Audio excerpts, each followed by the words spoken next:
5, 4, 3, 2, 1. It's time to count down the top 5. Brought to you by SaveWithConrad.com. Howdy, folks. Double J, Jeff Jarrett here, the last outlaw. And we are about to go down, maybe a little reminisce, if you will, but we're going to talk about my top 5 moments in Bound for Glory history. And we are going to kick it off right now.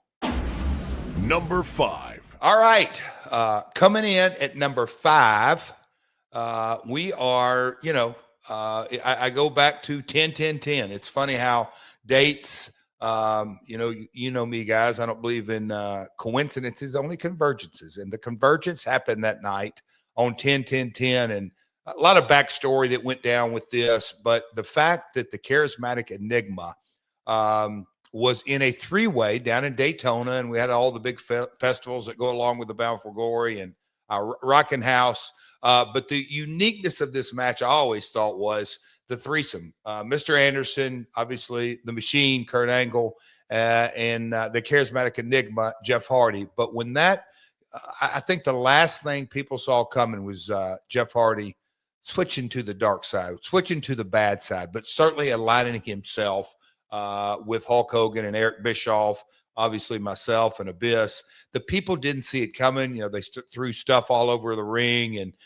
it was exactly what you want out of whatever you want to call it, a turn, a swerve, if you will. When we got back up that ramp, they were throwing stuff at us, and I think it was me and Abyss grabbed a sign, and when we threw it up, and they're here, and because we had talked about it for weeks and weeks and weeks, so the build was good. But that's how I wanted to kick things off in our top 5 moments. The 10-10-10 reveal of who's coming. Well, they're here. Number 4. All right, coming in at number 4. What a Bound for Glory moment it was. Truly one of the ones that I can remember, and I guess the reason I remember it so much, in post-production facilities, you see, I would call it high spots or clips that go in sizzle reels, and this one was put in year after year after year, and it all started in 2005. It was a Monsters Ball match. Hardy, Abyss, Rhino, and Sabu. Unique chemistry. They tore the house down in so many ways, but when Hardy climbed up on that stage with the ladder, and I think one of the real nuances of this was obviously Jim Mitchell, Father Jim Mitchell was a business manager. Him underneath Jeff told the whole story in the fact that he was begging him not to do it. Don't jump, don't jump, don't jump. Just there was a lot of emotion that went into it. Mike Tenay and Don West called it. That shot went down in so many ways. The audio clip of their call, and then obviously Jeff's swanton. I mean, that was, Jesus, 25 feet in the air, hit it perfectly. And man, the roof came off of the impact zone. But that was, going through my top 5, this could have gone easily higher, but as we roll through it, we'll get to it, and I'll tell you why that landed at number 4. But Hardy Abyss, the Swanton from 05, certainly ranks up there with one of my favorite moments in TNA history, actually. Number 3. Wow. Coming in at number 3 was, in a lot of ways, moments that weren't supposed to happen. It was originally booked in the main event, Bound for Glory 2005, me against Kevin Nash. Kevin had a very serious medical situation go down the night before. So from a creative process, we were scrambling. Half of our main event wasn't going to be there.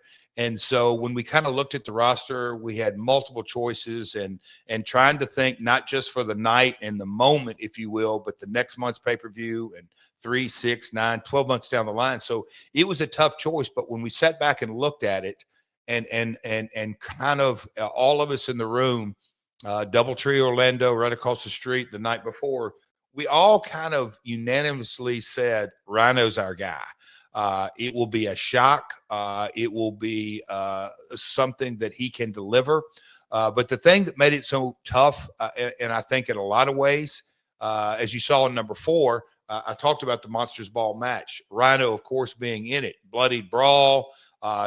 He went through the ringer in that match alone, and the people did not sit down during that match. But then you bring him back in a 10-man gauntlet which had Joe and I mean, it was superstar after superstar after superstar.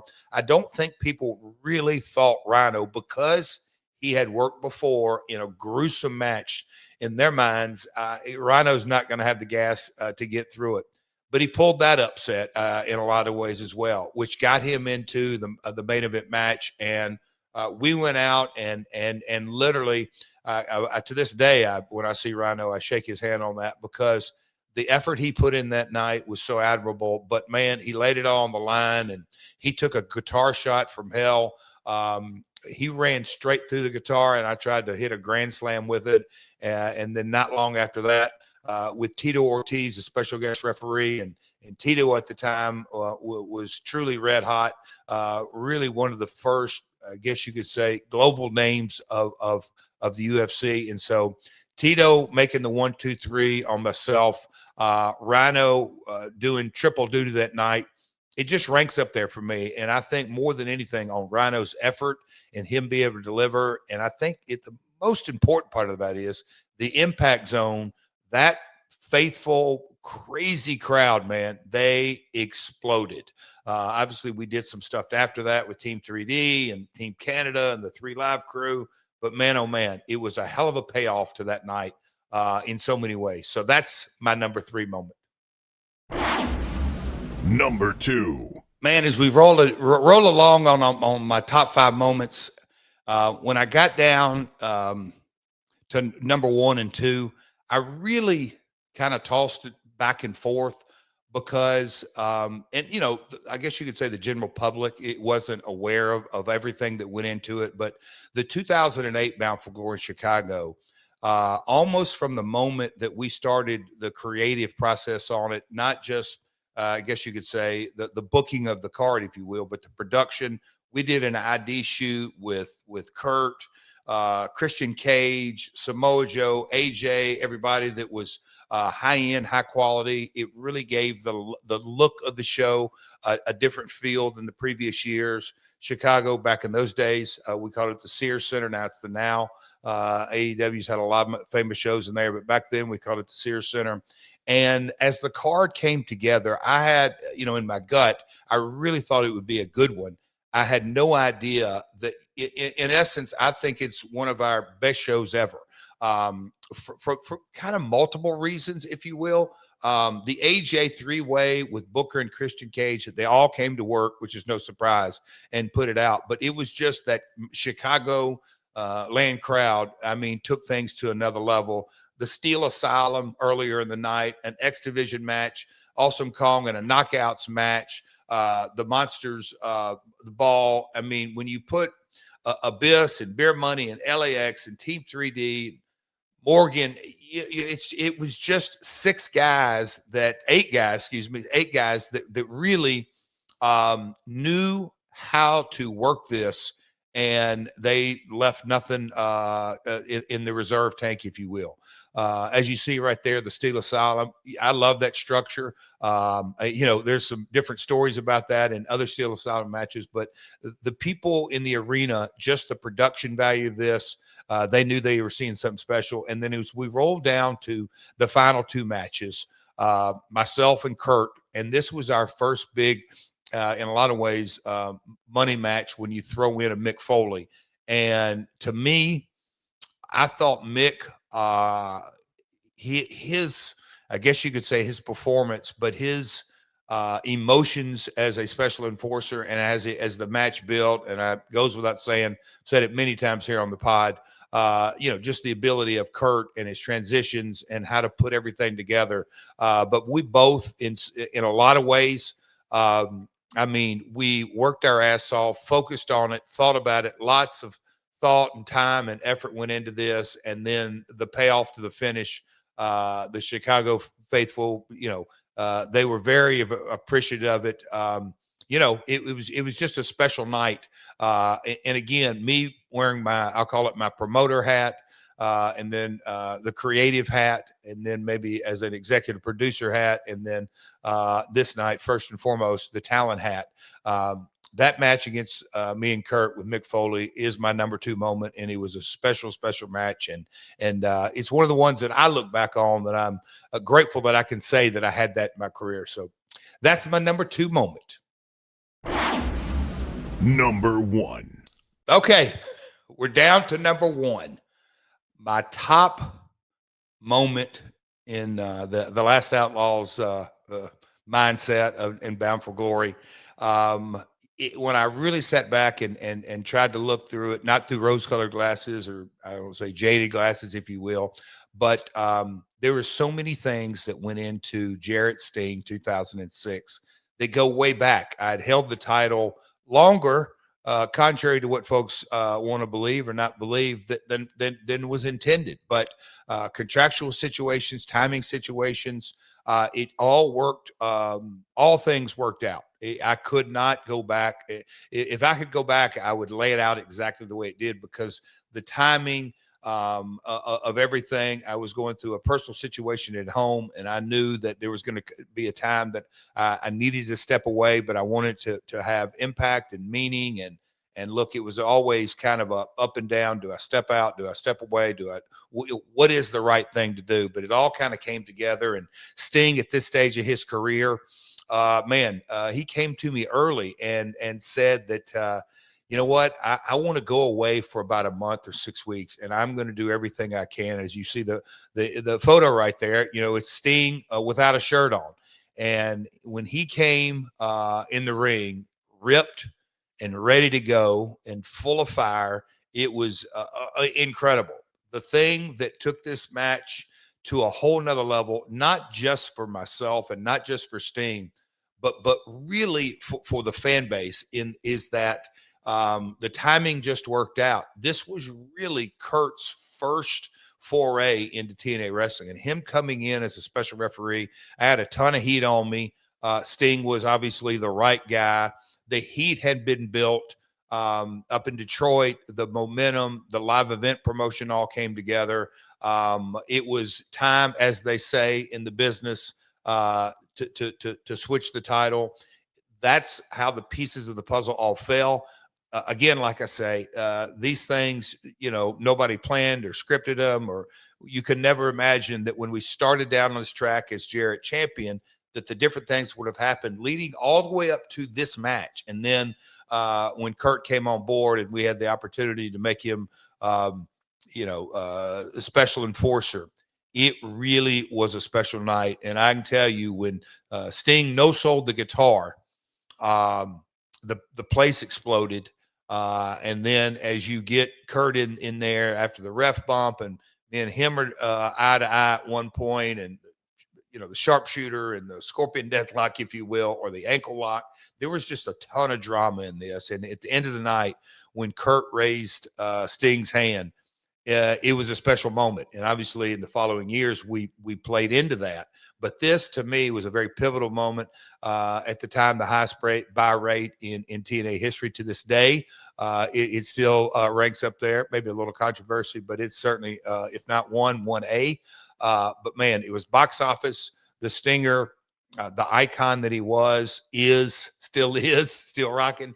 But in this era, when he came back shredded and ready to go, in a lot of ways, it just took everything. So I'm very grateful for that opportunity in my career. But that is certainly the number 1 moment in Bound for Glory history in my eyes. All right, folks, that's my top 5. Tell me what you think about it in the comments. I always like to engage on myworldpod.com. But tell me what you think about it. Tell me your top 5, or your top 1, or your top 2. That's my top 5. A lot of chaos, a lot of storytelling. As you can tell, as the years went on, there were different moments, and it was hard. It really was. I sit down when research gives me a task to do, and I got to come up with 5. It's a lot harder than I ever imagined it would be, but that's my top 5. Hope you enjoyed it. Like I said, put it in the comments, my man, and let me see what your top 5 moments are. Hey everybody, so by now you've heard me bragging about saving people money at savewithconrad.com for years, but I thought, you know what, don't take my word for it. Let's ask someone who really did save with Conrad. Let's welcome in Tyrus. Tyrus, what's going on, man? How are you? I'm good, Conrad. How about yourself? Man, I'm delighted to talk to you. I got to ask, what made you come to Save with Conrad originally? Well, first, I'm a return shopper, if you will. I was listening to the podcast years ago now with you and Bruce, and I just figured we were in the mode for a refinance, and I heard you guys save money, so I called you guys, got hooked up with Jimmy way back then, and that's really how the ball started to roll. So initially you were interested in lowering your monthly payments, or did you want to knock out some credit card debt, or what was your goal the first time you went to SaveWithConrad.com? It was mostly just to get the lower rate, but there's a little bit of credit card debt in there too, so we rolled that all up. And you got a cheaper monthly payment on the other side of that? Yeah, yep. And with this time that I used, it saved me quite a bit a month. Yeah. So let's talk about what brought you back to Save with Conrad. First of all, thank you for using us not once, but twice. I appreciate that. But that was your needs back then. When was that? Was that 2020 that you did that before? Yeah, it was around that, maybe 2019, somewhere around that. Okay. So now a few years later, your needs have changed. What prompted you to go to SaveWithConrad.com this time? Well, we were looking to refinance once again because we bought during the high rate time. And we had, a little bit of credit card debt, and we thought, why not hit that refinance button? And originally, we were thinking, why not just go through the national brand that was servicing our loan? I called one of them over there, and he crunched the numbers, and he said, no can do. Sorry.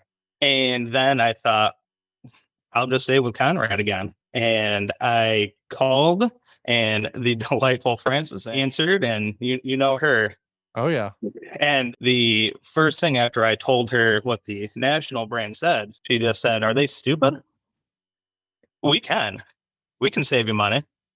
And she got the ball rolling. I worked with OG Larry and saving $425 a month. All right. I love to hear that, man. $425 a month. I love that, dude. Congratulations. Yeah, thank you. If you had someone who was on the fence, because I know that there's a lot of people who just know me as the wrestling podcaster, but if you had someone who listens to my pods and they're on the fence about whether or not this is a real service and can he really do this? I mean, what would you say to that?